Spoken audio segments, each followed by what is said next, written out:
Assalamu alaikum and good morning to you, my dear friends. You are tuning to another one of our weekly educational segments right here on the Voice of the Hanuman Mission. I am yours truly, Mahantji Dr. Balliram Chadee, and this program is seen every Saturday morning at 8 a.m. on Checks 12, Rogers Digital 129, and Bell 5 235. Most of these segments, if not all, are uploaded to YouTube, so they are also available there for future reference. The question brought forward this morning was, as a Hindu, how do we see the concept of attaining the blessings of your parents and the duty of a child? What's the relation? How do we benefit and how do we lose? How do we use, that blessings, and how do we lose as a result of not having that blessing? I'm a child myself and I'm a parent myself, so I have to put on two hats this morning.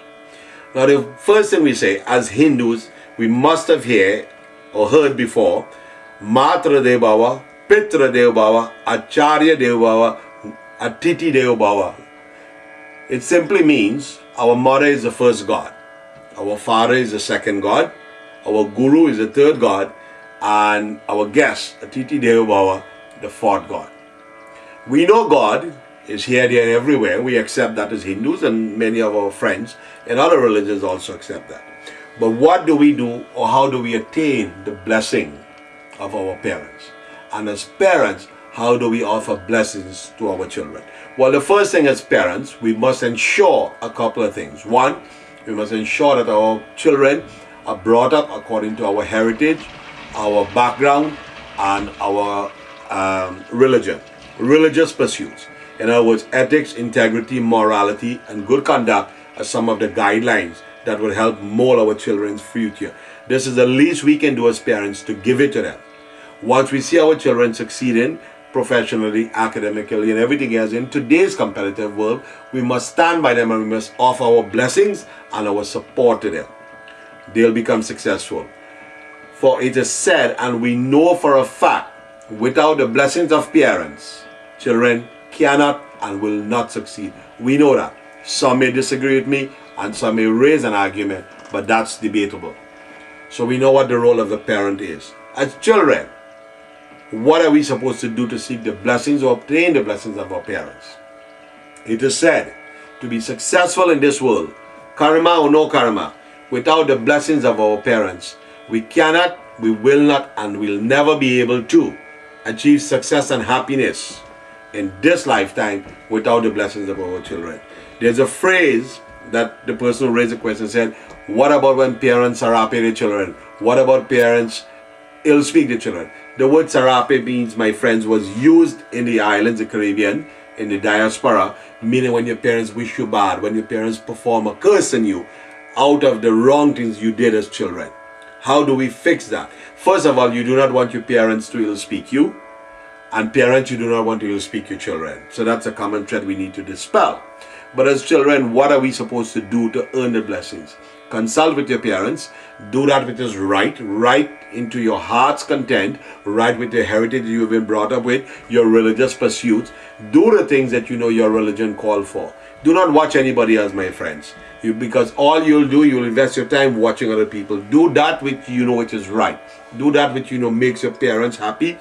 Do that which you know which you honor your religion, and ultimately God will bless you. The thing we need to understand is, if your parents do not bless you, you cannot achieve the things you want to achieve. As Hindus, that's a fundamentalist belief that we have. And so we must do that. Many parents today are crying. I'm a counselor, I'm a priest, I'm a teacher, I'm a community worker, I'm a clergy at the hospitals. I've been everywhere. There's not a story somebody could tell me that I haven't heard yet. And I've seen people, our own Hindu people, our own Indian people from the Caribbean, crying, and they give you the stories, make you cry listening to them. You know why, my friends? Their own children are too busy. They're busy going to temples. They're busy praying. Some of the children are also priests, like myself. And they tell you, how can you pray to others? How can you pray in a temple? How can you expect to see God when your own mother and father cannot get a phone call from you? When your own mother and father cannot get, as the phrase goes, a cup of water from you? My friend, this is a very emotional, personal topic for me and for you looking. And I know you would agree with me. But time is short and I need to summarize this conversation. So as I summarize this, children, to seek and to earn and to obtain the blessings of your parents, please have dialogue with your parents, consult with your parents, honor their wishes. I'm not saying do everything that your parents want. We know parents can be wrong at times. We all know that. But try to give your parents the benefit of the doubt. Use your conversation under the guidance of Sanatan Dharma, under Hinduism. Think of some of the heritage that we have. Think of some of the cultural upbringing that we have. Think of some of the sacrifices that your parents made. At least do your share to make them happy when they need you most. And if you have done that, then at least you can say you follow the tenets of Sanatan Dharma. Parents, do your share to ensure that your children are guided correctly. If we both do that as parents and children, we will seek the blessings, we'll obtain the blessings, and we'll all live a richer, happier life. Until next week, my dear friends, I am Mahantji Dr. Balliram Chadee for the beauty of knowing. Jai Sitaram.